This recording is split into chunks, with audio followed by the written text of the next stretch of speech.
Ready? So we got stuck, stripped out, broken swing arm bolts. This is how we do it here.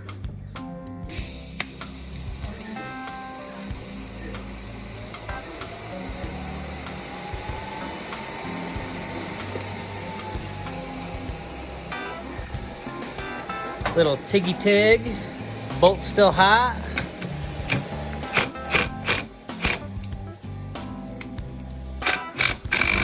Okay, we just got back from Sean's house. He welded a nut on the broken stud, and then we were able to back that broken stud out. But it was the threads were marred up, and if you look in there, those threads are kind of jacked up. So we're gonna chase him with a tap here. We got our new hardware right here, factory Kawasaki chain adjuster bolts and nuts.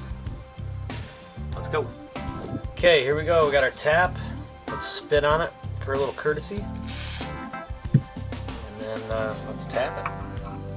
When you're started, make sure it's nice and straight. Nobody wants to screw crooked.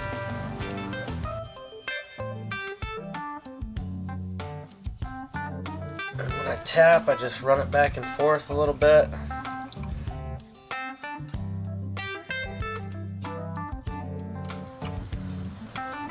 Wish I had a longer tap handle. If anybody knows of an extendo tap handle, it's nice. This is just a cheap ass Harbor Freight one.